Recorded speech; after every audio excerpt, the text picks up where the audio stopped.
మాట్లాడేది ఎలా ఉందంటే కుల రాజకీయాలని లేపాలి ప్రభుత్వ పార్టీలే లేదు నేను చెప్పడం కాదు. ఆల్రెడీ 40 సంవత్సరాల క్రితం నుంచే ఇవాళ కాంగ్రెస్ పార్టీని అనండి, బీజేపీ పార్టీని అనండి, వాస్తవంగా అంటారు. కావాలంటే మేము మళ్ళీ లేపుతాం, మేము ఒకటి స్టార్ట్ చేస్తామంటే మీరు కుల రాజకీయాలు లేపింది ఎవరు? పార్టీలే, రాజకీయ పార్టీలే.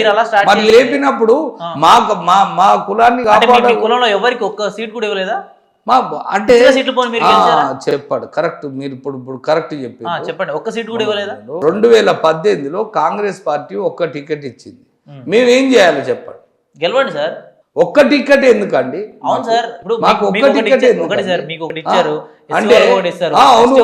ఇవాళ ఫార్వర్డ్ క్యాస్ట్ కు 40-50 టికెట్లు ఇస్తే మేము ఒక టికెట్ మేము ఉన్న పర్సెంటేజ్ ఎంత? మా వాళ్ళు చాలామంది ఉన్నారు, ఇవాళ పోటీ చేయడానికి సిద్ధంగా ఉన్నారు. అన్ని విధ ఆల్రౌండ్ డెవలప్మెంట్ ఉన్నది, ప్లస్ వాళ్లకు జనంలో కూడా పలుకుబడి ఉంది. ఇప్పుడు మీ బాధ అగ్రకులాల వాళ్ళకి మాకు వాళ్ళ గురించి మాకు కాదు, వాళ్ళకి ఇచ్చినప్పుడు మాకు కూడా ఇవ్వాలని మేము కొట్లాడుతున్నాం. వాళ్ళకి ఇవ్వడం మేము ఒక కులానికి ఇవ్వద్దు అనేది మా నినాదం కాదు. మా రేషియో ప్రకారం మాకు ఇవ్వండి. అంటే వాళ్ళకి ఎన్ని ఇచ్చారు మాకు ఎన్ని ఇచ్చారు అని మీరే అంటున్నారు. ఇప్పుడు ఖచ్చితంగా అంటారు కదా. అవును, ఈ తక్కువ రేషియో ఉన్న వాళ్ళకి ఎక్కువ ఇస్తే మేము ఎందుకు ఊరుకుంటాం? మాకు కూడా ఇవ్వాలి అంటే మేము కూడా చెప్తున్నాం. ఆల్రౌండ్ డెవలప్మెంట్ ఉండి వాళ్ళు ఖచ్చితంగా గెలిచే పొజిషన్ ఉన్నోళ్ళకు కూడా మీరు టికెట్ ఇవ్వకపోతే అది చారిత్రాత్మక తప్పిదం అవుతుంది ఆ యొక్క పార్టీ. మేమేం చేస్తున్నామంటే గెలిచే వాళ్ళకు ఖచ్చితంగా మా రేషియో ప్రకారం మాకు ఇవ్వండి, మేము ఖచ్చితంగా గెలిపించుకుంటాం మేము అని చెప్పి. అటువంటి టైంలో కూడా కొన్ని పార్టీలు ఇవాళ బీజేపీ కానీ కాంగ్రెస్ కానీ బీఆర్ఎస్ కానీ ఏ పార్టీ ఇవ్వకపోయినా ఆ పార్టీ వినా కొట్లాడతాం. మాకు అందరూ సమానమే, అన్ని పార్టీలలో యాదవులు ఉన్నారు, అన్ని పార్టీలు మాకు సమానమే. కాకపోతే ఏంటంటే మాకు మా వారికి రాజకీయ ప్రాధాన్యత ఖచ్చితంగా కల్పించాలనేది మేము కోరుతున్నాం. సరే, ఇప్పుడు మీరు చెప్తున్నట్టుగా ఒకటే సీట్ ఇచ్చారు అంటున్నారు కదా, ఒకటే సీట్ కాంగ్రెస్ పార్టీ ఇచ్చిందా తెలంగాణ పార్టీ ఇచ్చిందా 2018లో? మీకు 2018లో బీఆర్ఎస్ పార్టీ 5 ఇచ్చింది, కాంగ్రెస్ పార్టీ 1 ఇచ్చింది, మొత్తం 6. ఓకే, 6. వీళ్ళు బీజేపీ పార్టీ 3 లేదా 4 ఇచ్చినట్టుంది. సరే, 4, 6, 4, 10 సీట్లు ఇచ్చారు. అంటే 10 టికెట్లు వచ్చేసి మీ యాదవ్స్కి వచ్చింది. అవును, ఇందులో తప్పేం లేదు కదా. 10 రాలే, 8 ఇట్లా 6 గెలిచింది యాదవ్లు. సార్, తెలుగు 6 గెలిచిండ్రు. తెలుగు రాష్ట్రాల్లో ఎన్ని కులాలు ఉన్నాయి సార్? కులానికి 6 సీట్ల కింద తెచ్చుకుంటూ పోతే కులం మరి ఆ ఒక్కటే సామాజిక వర్గానికి 40 ఇస్తే మీరు సపోర్ట్ చేయట్లేదండి. దిస్ ఈజ్ వెరీ బ్యాడ్ అండి, ఇది కరెక్ట్ కాదు. ఒక సామాజిక వర్గానికి 40 ఇస్తే మీరు సపోర్ట్ అవును, జనాలకి మంచి ఎవరు చేస్తారు? ఇప్పుడు నా స్థాయి, నా కులాన్ని నేను నిలబెట్టుకోవాలనుకుంటున్నా అంతే. మా వల్ల విన్నప్పుడు ఇవాళ వాస్తవంగా స్వాతంత్రం వచ్చినాక పండిట్ జవహర్లాల్ నెహ్రూ గారు సర్వే చేయించాడు. ఒక సర్వేలో భయంకరమైన విషయాలు బయటపడ్డాయి.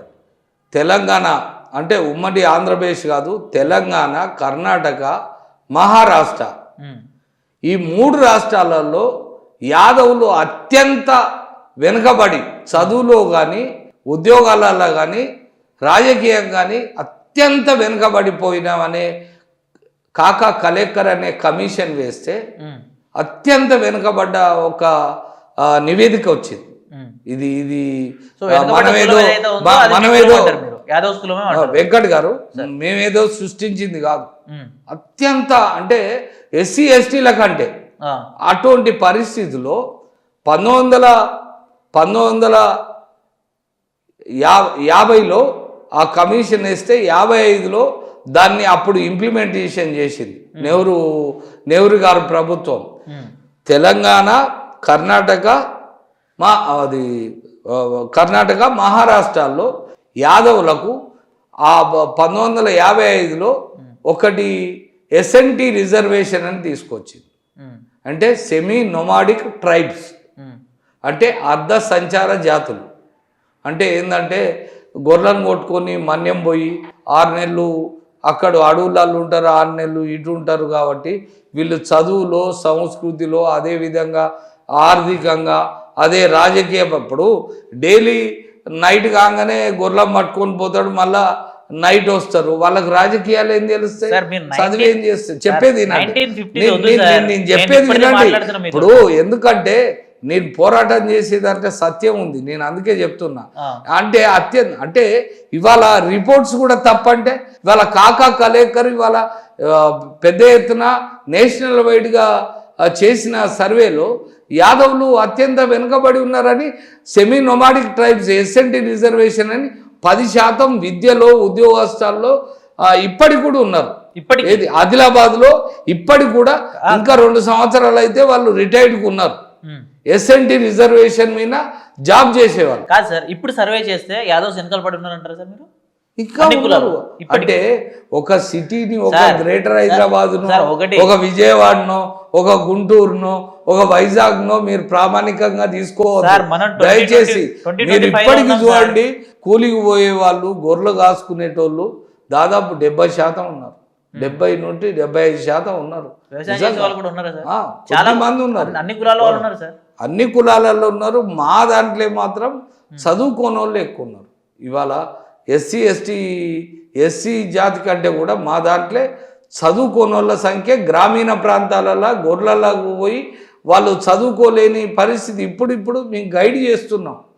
లేదు మనం కూడా మన పిల్లలు కూడా చదువుకోవాలి, మన పిల్లలు కూడా ఉద్యోగాలు చేయాలి, మన పిల్లలు ఆర్థికంగా ఎదగాలి, మన పిల్లలు ఇవాళ రాజకీయంగా ఎదిగి ఎమ్మెల్యేలు కావాలి, ఎంపీలు కావాలనే ఉద్దేశంతో నా ఈ పోరాటం. ఇప్పుడు మా వాళ్ళను కూడా నేను సంస్కరించుకోవాలి కదా, వాళ్ళను కూడా వాళ్ళు ఏంటంటే మోడర్న్ వైపు ఇవాళ చాలా పెద్ద కులస్తులు ఇవాళ అమెరికా లాంటి, జర్మనీ లాంటి దేశాల్లో వెళ్ళి వాళ్ళ పిల్లలను చదివించి అక్కడ జాబులు చేసుకొని ఆర్థికంగా నిలదొక్కుని మళ్ళీ ఇక్కడికి వచ్చి వాళ్ళు ఎమ్మెల్యేలు అవుతుండ్రు. అంటే మాకు కూడా ఉంటది కదా. మా పిల్లలు అనేది ఏంటి అంటే, మీ వాళ్ళు ఇప్పుడు ఎవరైతే యాదవ్స్ ఉన్నారో సీట్లు మొత్తం ఇప్పుడు కొంతమంది అగ్రకులాల వాళ్ళు ఎవరైతే ఉన్నారో వాళ్ళకి ఇచ్చినట్టుగా మీకు కూడా ఇచ్చేయాలి.